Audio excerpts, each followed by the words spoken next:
Hello guys, welcome to this week's episode of the DOS Byte Show. In this week's episode, we're going to be doing something very different.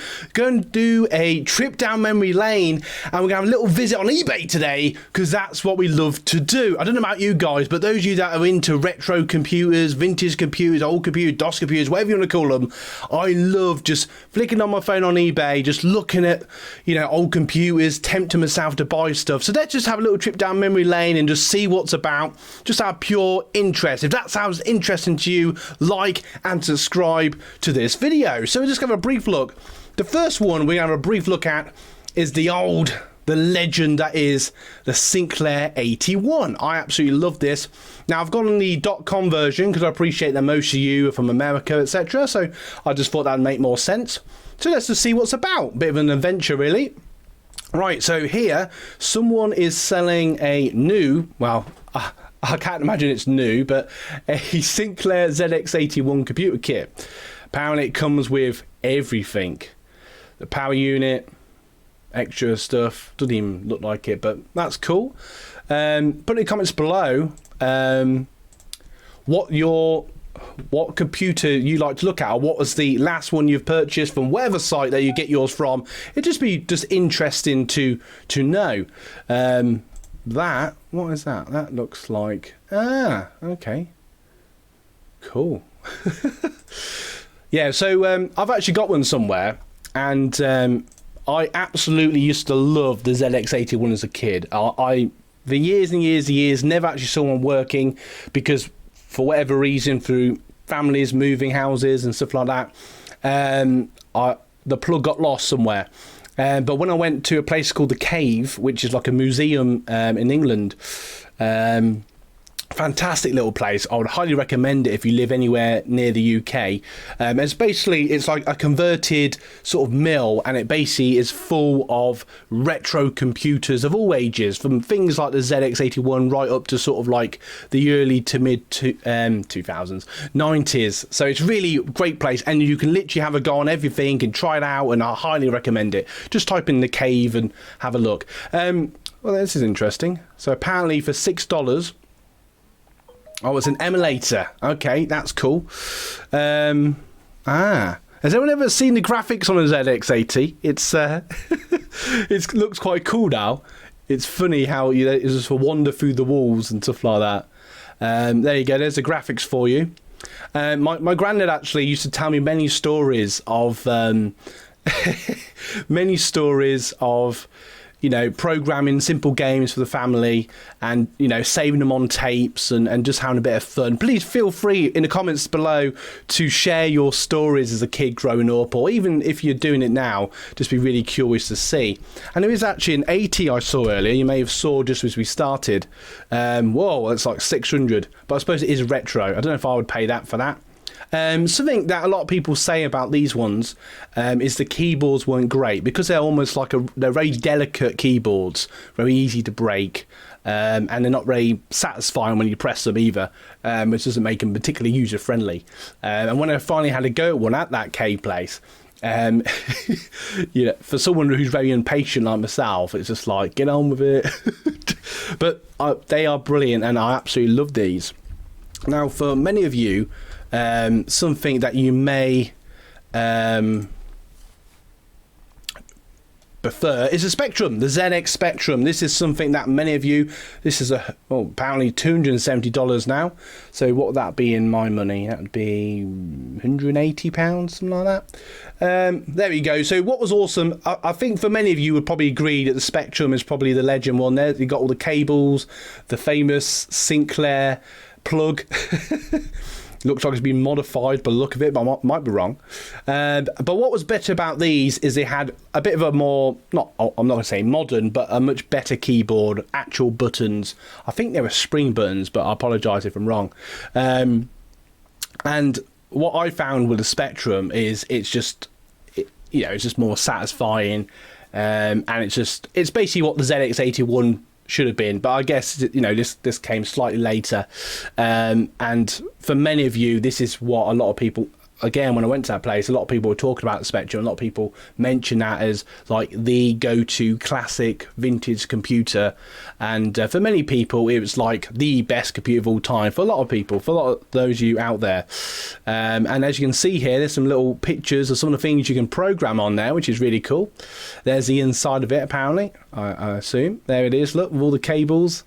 And do you think how technologies come round full circle? What I mean by that is the sense of size. So you think like, you know, back in the day, an early computer like this is, you know, be about the size of a modern day tablet, and then obviously, you know, through the late 80s and 90s, they went to big desktop computers and all the rest of it. And obviously, for those of you gamers out there, we still prefer our big gaming computers. But obviously nowadays, with phones and tablets, have, you know, gone back to obviously far more powerful, but they're, you know, they're just better. They've gone back to being small, which is really cool. Another computer I like to look at is, let's just have a look at 386 computers and see what pops up. If you're enjoying, I don't know why I put a money sign. If you're enjoying this video, don't forget to like and subscribe. We also have merch that I want to share, and we've got some affiliate links to things that you might find useful, like floppy disks. So if any of that sounds useful, if you want to support the channel, go and check out those links in the description or pinned comment. It would mean a lot. But if you just want to like or subscribe, that means a lot as well. So let's see what's about. Look, I'll tell you what, I love looking at these old vintage computers. They're brilliant.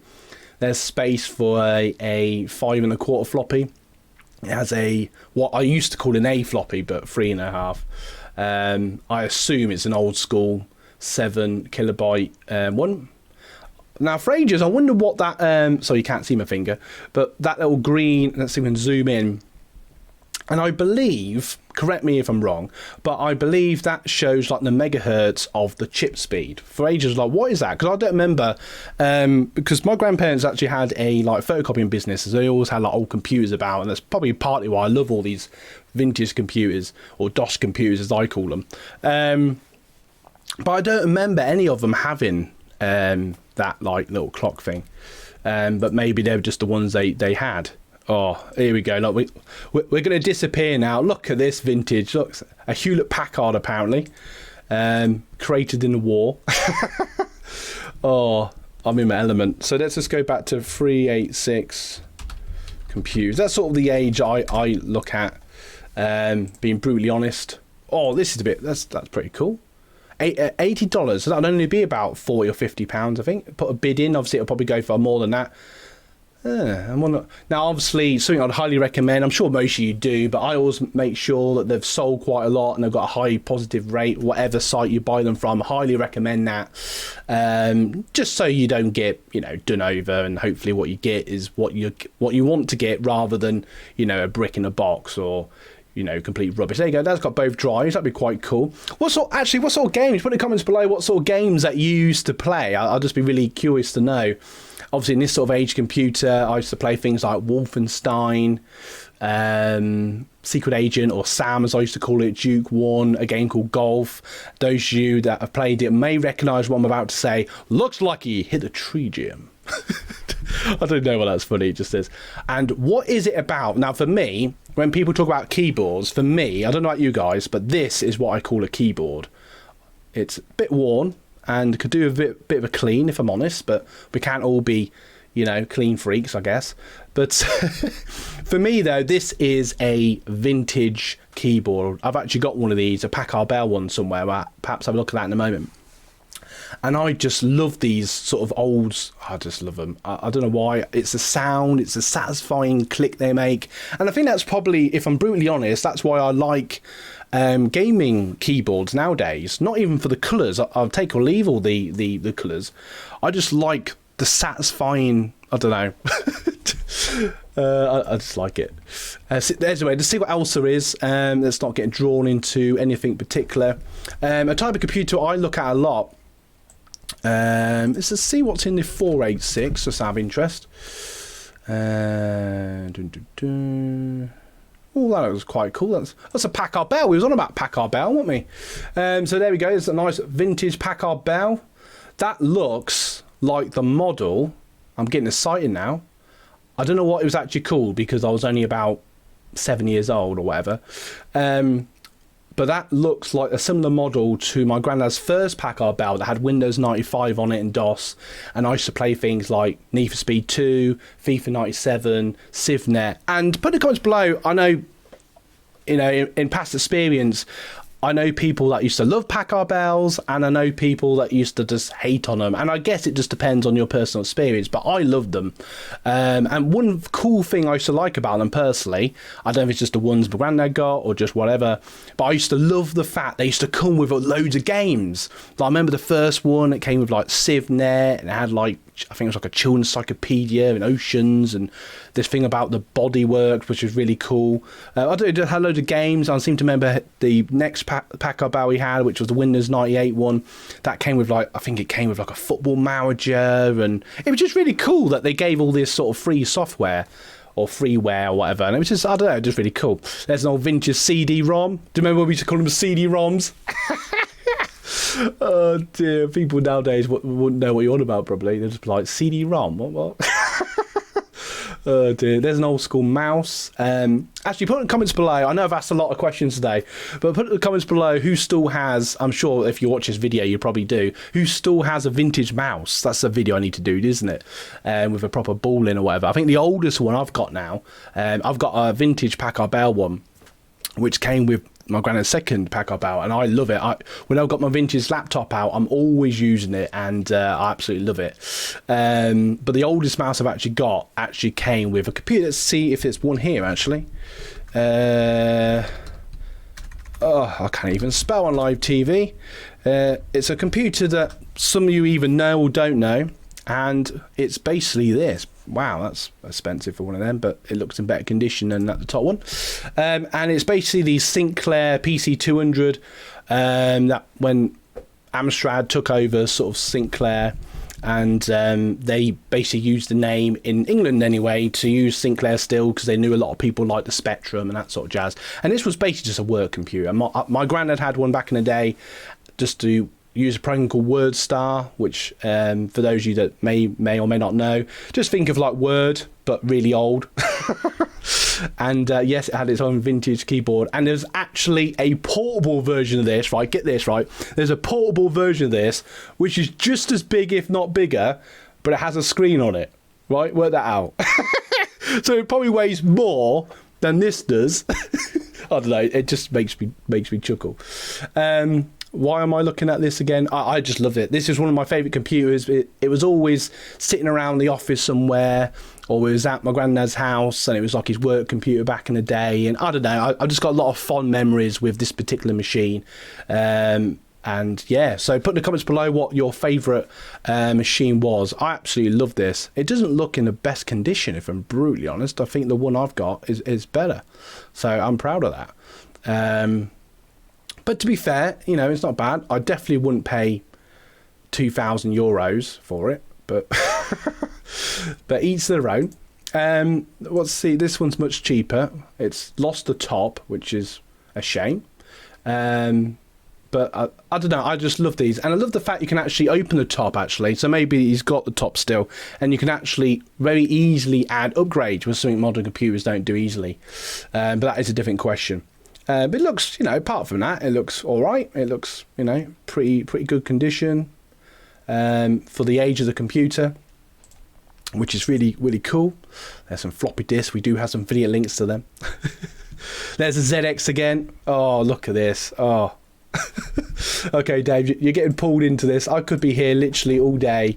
Sometimes I just type in Windows 95 computer, just because it's just an easy thing to type in, see what's about. But yeah, so put in comments below then. So what computers you search for? Is there? I tend to look for ones I used to have as a kid, or certain ones I've heard about and stuff like that. And it just let's just have a brief look at Amstrad. Amstrad